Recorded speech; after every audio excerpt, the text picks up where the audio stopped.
Hey beautiful people, what is up? Welcome back to my little corner of the interwebs. For today's video, I'm going to do a requested video, which is basically an update to my priority brands of 2024.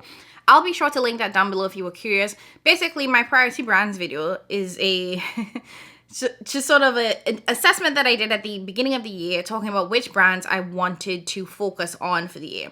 If you are in this beauty space, you know that there are dozens, literally dozens of makeup brands that you can shop from. And as a content creator, as someone who loves makeup, I had lost my mind in previous years in terms of trying to buy every single thing from every single brand, whether that be luxury, high-end, drugstore, or indie. And quite frankly, my pockets cannot afford it, and it was just stupid, okay? It was just stupid.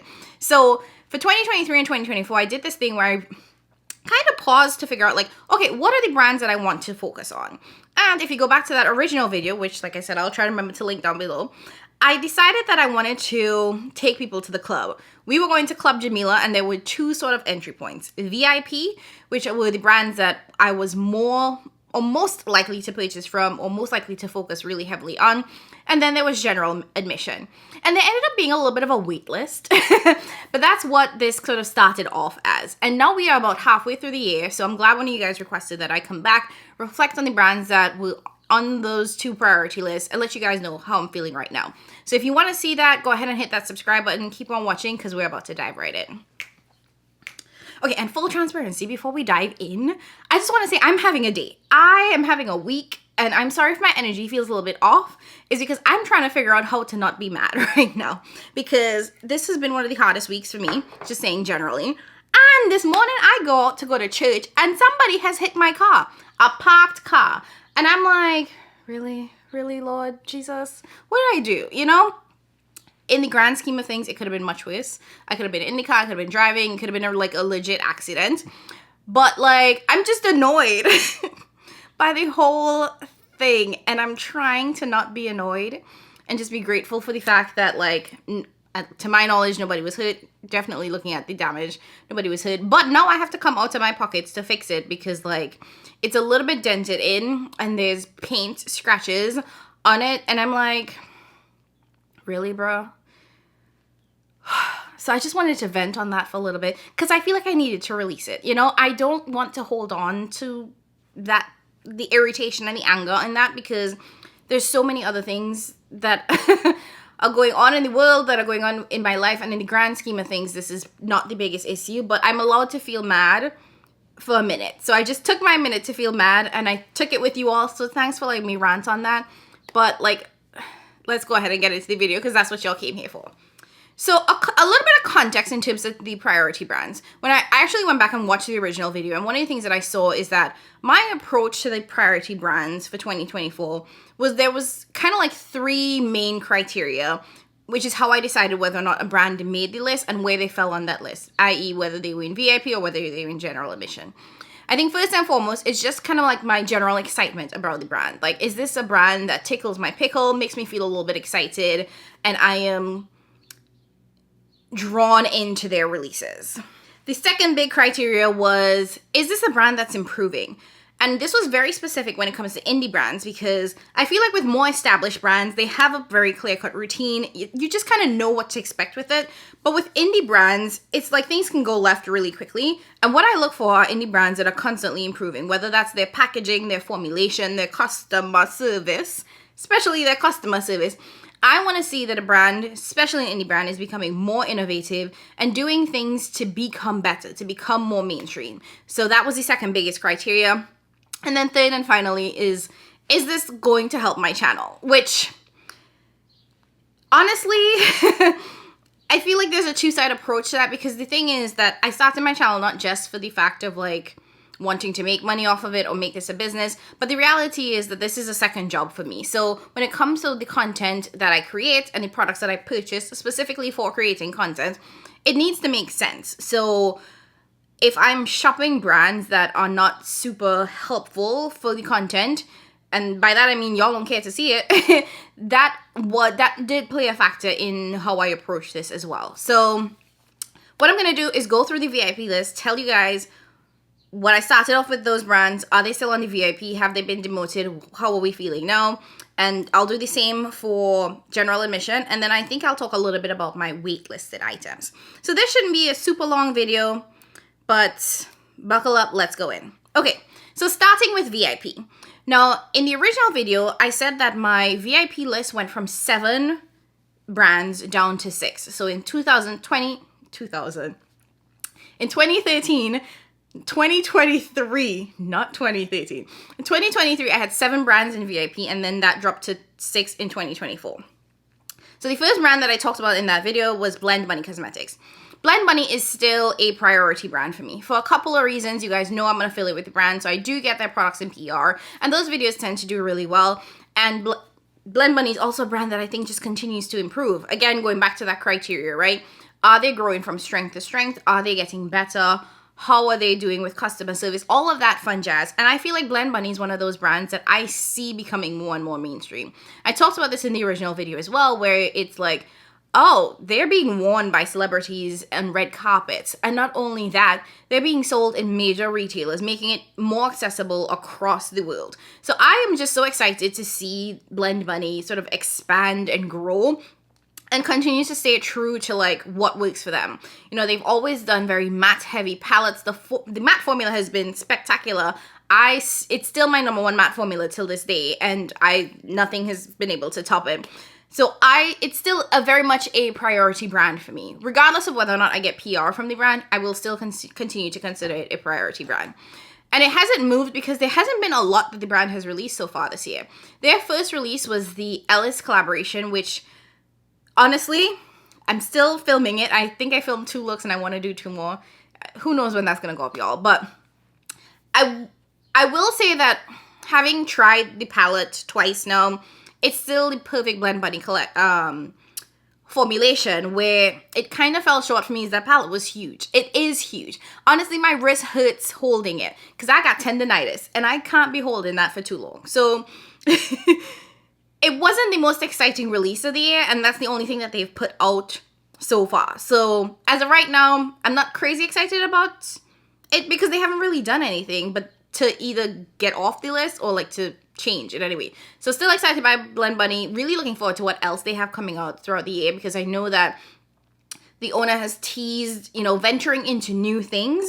So I'm really excited to see that. And I know you guys are too, because one of the comments that I regularly hear people say is like, how many rainbow palettes could you produce? Which is a very, very fair comment. So I'm really looking forward to what else they have to put out.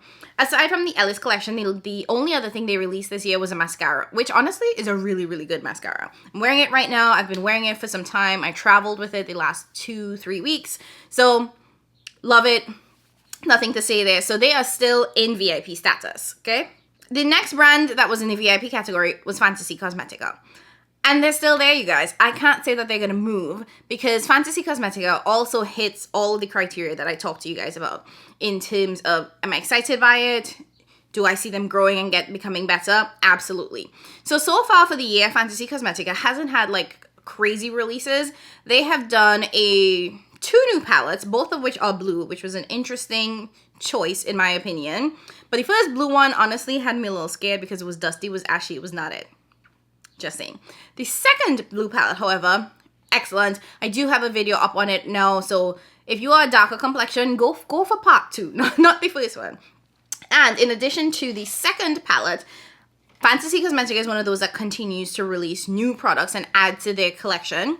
They gave us brushes. Now, are these the best brushes on the market? No, they're synthetic, and I am like a natural hair brush gal. But honestly, these are very good quality for what they are. I will say, and I didn't talk about this in the original video, but in terms of like weightiness and how they feel, they have a very nice weight to it. They're hefty. They don't feel cheap or anything. For the most part, the bristles are soft. They're not as soft as natural hair brushes, but they are a decent quality in terms of what you can get with synthetic hair. So I'm really excited to see that they are continuing to add to their collection. The interesting thing about this new release, though, is that they didn't bring out a fragrance with it. I hope they're not letting go of fragrances, because that's one of my favorite, and I mean favorite things from the brand, is their fragrances. So I hope they continue to give us that and to dive into that more, you know? So we've gotten the candles and we've gotten perfumes. I personally would love to see like an entire body care line. Like, give me body lotion, give me body oil, you know? Also, let's go into skincare as well. So we'll see. Because Fantasy Cosmetica, every single time, they surprise me. They don't release too much. And everything that they release so far has been pretty good quality. So they are definitely still in the VIP list. The next brand that was in VIP was Nomad Cosmetics. Again, another brand that I'm an affiliate with that I get PR from. And there's just something about Nomad. Maybe it's because I'm a nomad and I love to travel that it speaks to me on a different level. I think that could be it. But they also have really, really good products.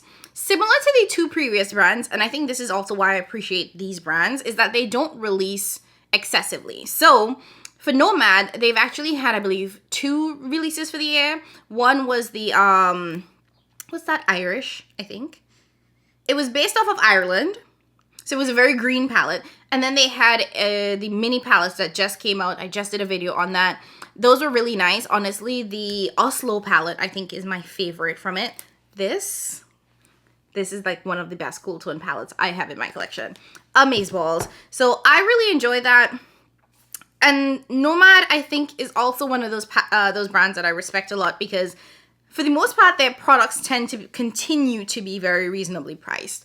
So I'm hoping that they continue that trend. They also give us excellent packaging. They stay on theme. So they're definitely still in the VIP category as of right now. The next brand to the list, or that was on the VIP list at the beginning of the year, is Adept Cosmetics. This one, I think they might have to be demoted to general admission, you guys.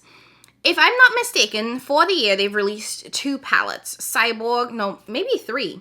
Cyborg Acquire, Flying Fiddles, and then another one. Hold on. They've done Flying Fiddles, Cyborg Acquire, the Amy Loves collab, and I can't remember if Element 115 came out this year or last year. It might have been the end of last year. But if we counted in this year, that's about 4 palettes. And the reason why I'm saying Adept might be demoted to general admission is because when I think about my Adept purchases, of those 4 palettes, which are the 4 most recent releases, I've only picked up 1. And I don't know why I'm not gravitating to Adept palettes as much as I used to previously. Like, they were one that would catch my eye and I'd jump on it immediately. Now, the Flying Fiddles, that one absolutely, like, speaks to my soul and spirit, partly because I was in a very, very neutral mode, and it definitely gave spicy neutral, so I hopped on that immediately. But then Element 115 and Cyborg Choir, 1, they're both very similar. 2, the Element 115 had that kind of rainbow multicolored thing that I was not really feeling. And 3, Cyborg Choir and Element 15 were just very colorful palettes with no room for a neutral in it. I love a good colorful palette, right? But I want to ensure that if I'm using a colorful palette, or if I purchase a colorful palette, there's at least the ability to get one neutral look. And I found that when it comes to Adept palettes, or at least the recent releases, they've all been extremely colorful without really the option to go neutral. And they are very, very shimmer heavy with limited mattes. So I feel like I have to go into another palette to get the mattes that I need. So they're a little bit less complete. Now, the Amy Loves eyeshadow palette, I think that one was a little bit of a better balance between the mattes and the shimmers, but I just didn't like the color story. I'm being very frank. I didn't like the color story. I didn't like the packaging. I was just not feeling it. So I think I'm going to demote Adept Cosmetics to general admission because I haven't been feeling the releases that they've put out so far. And it's also not a cheap brand. It's $65 to $69. Yeah. Cyborg Choir was $79. Some of the other palettes are $65. So because it's so expensive, yeah, it's going in general admission. Let's just say that. So now we're down from 6 VIP brands to 5. 2 more VIP brands that started the year, and the first one being Sydney Grace, and then the second being Cosmic Brushes. There's nothing I can really say about Sydney Grace in that it probably should be in general admission because they don't release products as frequently as most other brands. Like, they haven't released anything for the year. And they typically will do their big release in their Christmas in July sale. So it should be coming up relatively soon. But other than that, they don't really put out anything. Except if it's like a collab. You know, like they had the collab with Tina. Is that really it? Yeah, they release so infrequently that it feels unfair to put them in the VIP category. So maybe I will demote them as well to general admission. But there's nothing wrong with the quality. They're one of the most consistent brands out there. So yeah, I'm going to put them in the general admission category. And then the last brand, Cosmic Brushes. I also don't think they've released anything this year. But I'm going to keep them in VIP because of their price. Their price point is insanely amazing, and because of that, I think I want to keep them in VIP. The reason I'm hesitating is because one of the things, again, going back to my original criteria, is this valuable for my channel? And honestly, it's not really, because they're a UK-based brand.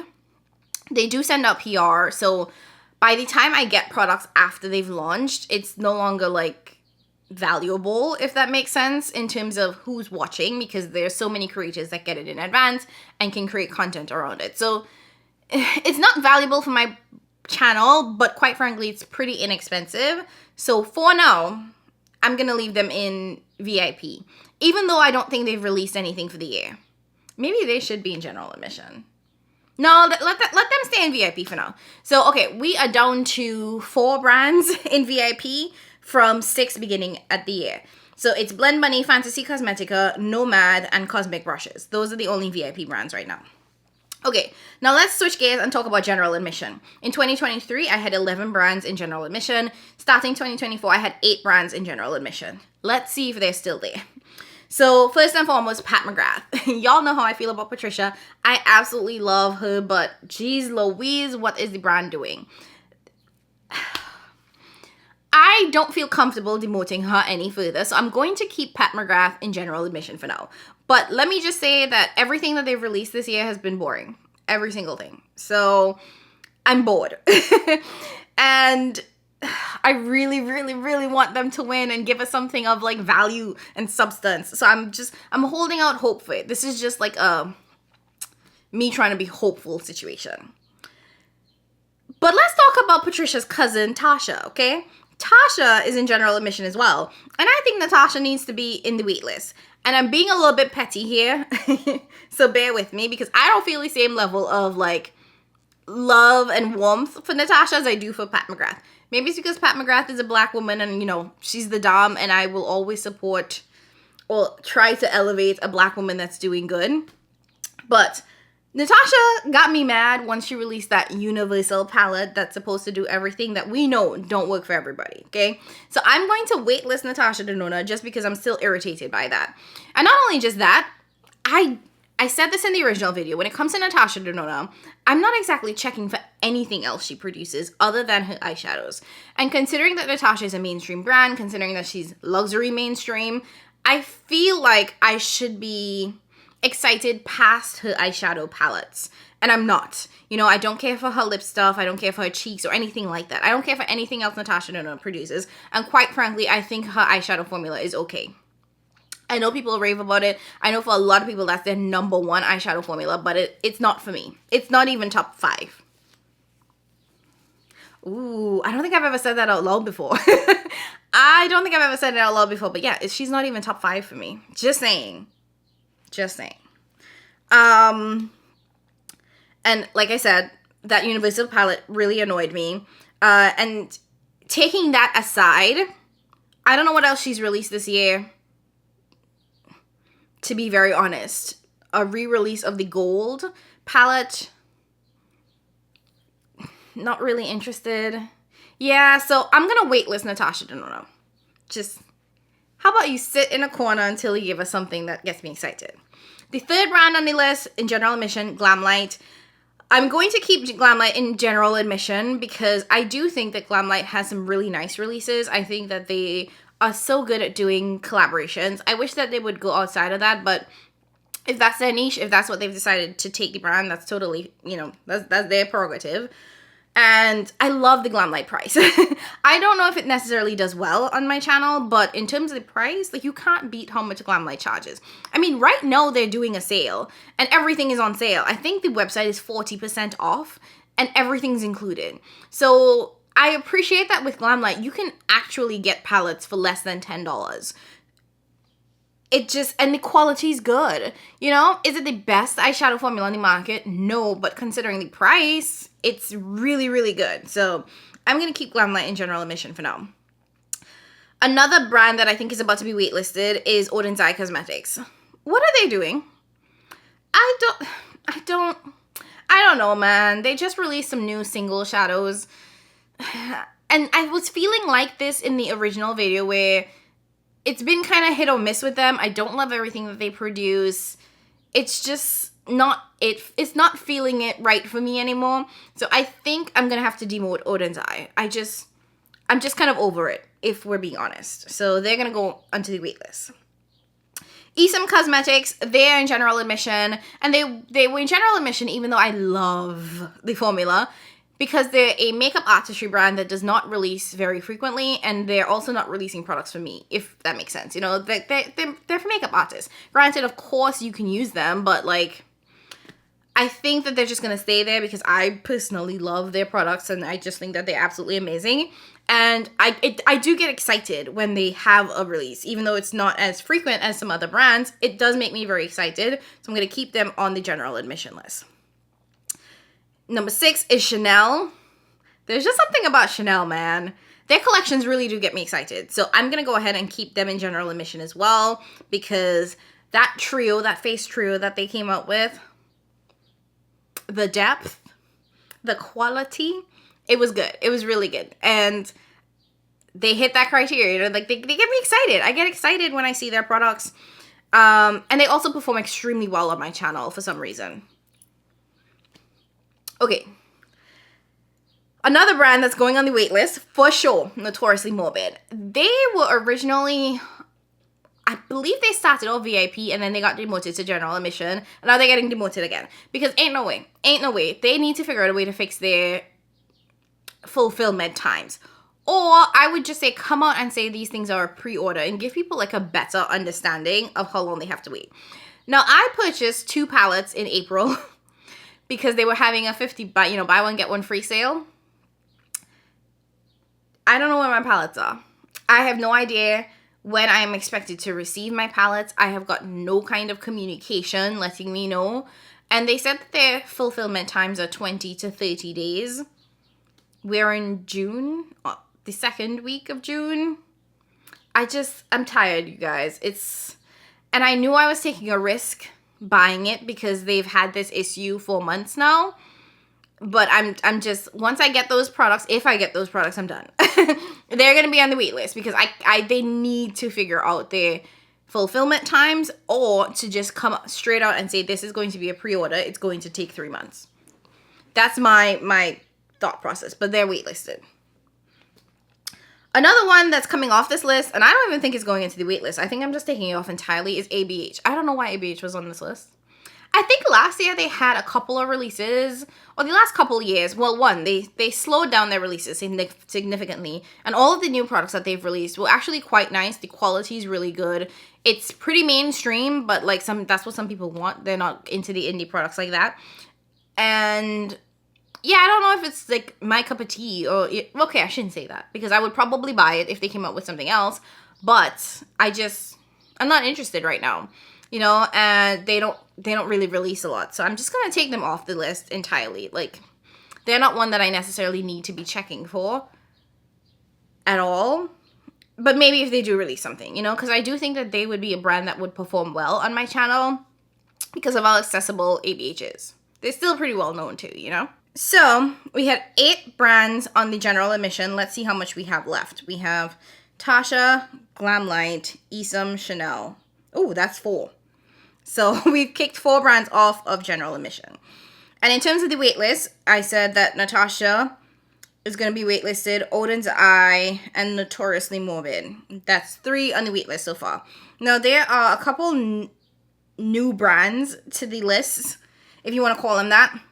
So I just want to let you guys know what they are. First up, What's Up Beauty. They sent me some PR a while back, and I've been really enjoying their products. And I'm going to put them in general admission because I just think that they're a really nice brand. I think that they have quality products and they continue to showcase that you can get really high quality products at an affordable price. They're an Italian made formula. Most of their products are made in at least all of the eyeshadows I know are made in Italy, which is on par with brands like Natasha Denona and Pat McGrath and the Chanels and the Tom Fords, but not at that price. It's really affordable. So the fact that they're able to produce formulas like that at that price point definitely gets me excited. So I want to put them on the general admissions list there. The second brand, which is going to be waitlisted, not general admission, is going to be Ansley Rain. I tried their Groovy Garden palette, really enjoyed it, which led to me purchasing the Flower Moon and the Cold Moon palettes, and I think that they're really nice. I'm actually wearing Flower Moon right now. It's a really nice brand. They have really great quality, but the price, I can't get past the price, you guys. I cannot get past the price because one, I think that there's so much weird variation in terms of like 72.22 or 88.88 or 69 or 70. You know, the price changes so damn much. It's just confusing. And I don't think that the price is still equivalent to the value. If you were to break it down on a shade by shade perspective, sure, because we know singles are just stupid expensive. But when you look at it holistically, you're getting cardboard AI generated packaging without a mirror.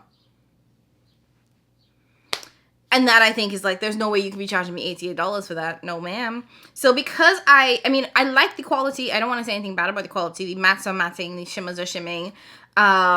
It's fine. I like the quality, but I just can't get past the price. So I'm waitlisting Ansley Rain. And the last waitlisted brand is going to be Danessa Myricks. I don't buy a ton from Danessa because I feel like she tends to lean into like the creamy, glowy side of things. And I'm a matte gal because I'm oily. But her products do always get me excited. Like, I'm always looking up like, oh, that's new, that's different, because I think Danessa is innovative, and that's rare in the community so far, because, and not to everyone else's fault, I just think that everything has been done in a lot of ways, so to have a woman, and particularly a Black woman, come out and continue to be innovative, it definitely piques my interest every single time. So I'm going to have her on the wait list for now because I don't tend to buy her products, but I'm always looking to see what she's putting out there because I think she's just such a creative mind, spirit, and all of that fun jazz. Okay, so that's it. That's where I'm at with my general admission, VIP, waitlisted, priority brands, all that. Let me know down in the comments below. Have you seen your priority brands change for 2024? What are you thinking about all of the brands on the market, the new releases? Have your opinions changed since the beginning of the year? I want to hear all of that in the comments. If you don't know what to comment, just go ahead and leave a big old orange heart. We love to see that, and all of that helps with engagement. I know my content has been slow. Life has been lifing. Today's getting my car hit was literally just the tip of the iceberg, y'all.